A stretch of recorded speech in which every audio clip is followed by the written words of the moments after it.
horrible things that are happening these few weeks. Joe Biden, I think he was very presidential the other day. I was like, where is that Joe Biden in the debates? But he said something so on point where he said being president brings out the best and worst in a person, especially tragedy and crisis. What is this revealing about Donald Trump?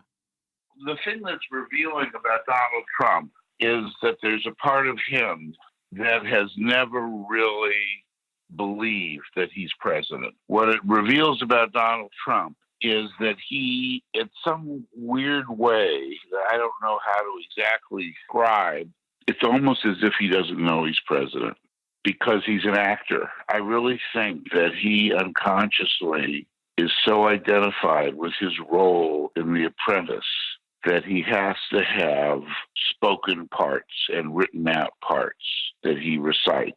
And when he's left to his own devices, he goes off script, as it were. And he's always been scripted. And the people who helped work with him on The Apprentice were always so disturbed because he would always go off script because he can't stay on point. But he always saw himself as the actor. So what happened was, because he's so disorganized, what they would do on that program is they would edit all of his various comments and paste them together so they would feel like a coherent program when it was put together for television. So what we saw on television was a very coherent program. He's a very agitated person who is anti any kind of rule or regulation. He sees everything as a kind of psychological straitjacket. When anybody gives him a script to read, like the way he read that thing the other day, he's like a prisoner. He's like a hostage, but he's a prisoner unconsciously of his father, that his father insisted that he had to behave a certain way, had to dress a certain way, had to be a certain way, and that when he was delinquent and his father discovered it, his father really sent him away. And the only other person around who knows about his delinquency in his mind, in Trump's mind, is Mueller. As you said, he read it like he was a hostage. He basically could have been blinking in Morse code. Going to have his head chopped off if he didn't read it. It was that serious in his mind. How hard is it for him to be like, okay, I'll read the speech, I'm going to shut my mouth for a few days, lay low, given all that's happened, and then I'll reemerge? He doesn't even wait a day before returning to his antics. It's because he can't. You think it's a choice. He can't.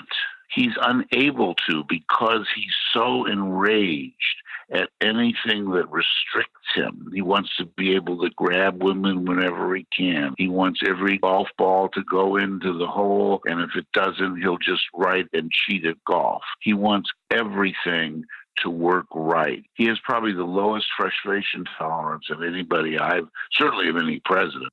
So because of that, it was impossible for him to lay low for more than, I'm amazed he didn't start tweeting 5 minutes after the speech. I mean, he's that impossible. I mean, look at what he did yesterday, going to Dayton and El Paso, attacking people left and right. He can't help it. It's who he is. Anytime he is at all criticized or there's an expectation made of him, it just makes him very upset. This is why he hates rules. He hates regulations. How can people who are relatively normal understand mentally disordered people? Because that's the collective pathology. We have a mentally disordered person, and it's causing all this stress because we look at the man, people who are on some spectrum of normal, and we're like, how can you behave this way? The obvious lead-in is everybody should read my book because I do think it helps give some people some perspective and some relief about who we're dealing with. But the question is, how did we end up with this person? Really important to be able to see somebody that's actually not normal. And it's very hard to accept that he's not normal. He doesn't believe in rules. Look what he's doing with Congress. And when they say you can't build a wall, he doesn't go and ask for money from Congress. He asks for 1 second, and then he goes and gets it somewhere else. He is not ever.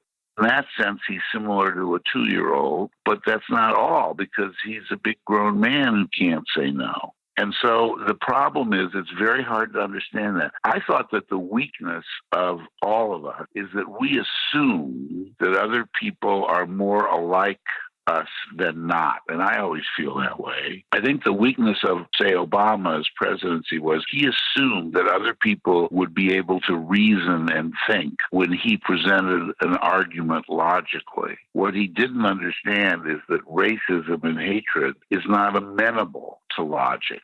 It's just not.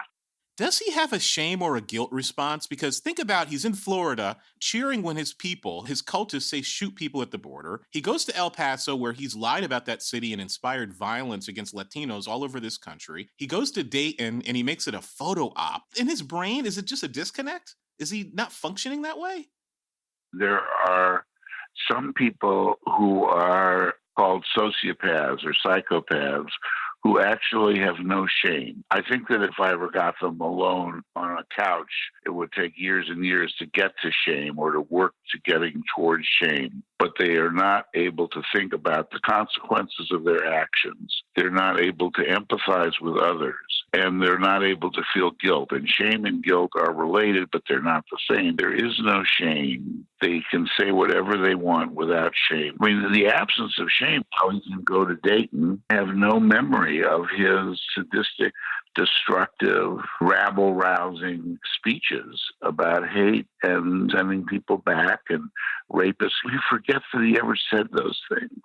My guess is that if you showed him a video of him saying those things, he might look at you and say, I think that's fake. I think you doctored that. That disturbing. As a psychoanalyst, one of the things that makes for a certain kind of pathology is a hatred of reality and an attack on thought and an attack on reality. And he hates it. So when he's always talking about fake news, and that's a projection also, he's the one who is fake. But he really believes that anybody who criticizes him is fake. It's another version of his racism. He projects hatred and destructiveness into black, but he also projects dishonesty and fakeness into the news press. And so he really feels that they're dishonest. He believes it. He believes that they're making stuff up about him. He's living inside of the character from The Apprentice, unconsciously. And so he doesn't really get that he's president. He says, of course my words bring people together. How could they not? I mean, he means it when he says that. That's what's so hard to understand for people watching him, because it's jaw-dropping when he says those things. You know, why are you saying I say things that are divisive? There's nobody. I don't have a racist bone in my body, and I'm always trying to bring people together. So when he goes to these hospitals and he looks people in the eye who were hurt, killed, directly and indirectly because of his words, in his mind, how does he navigate that? Is there no switch that says, I say these things, people listen, and they write manifestos quoting me? Dissociation, which is that you're disconnecting what you see from what you feel, and you're disconnecting what you see from your own role of responsibility. It's an unconscious process.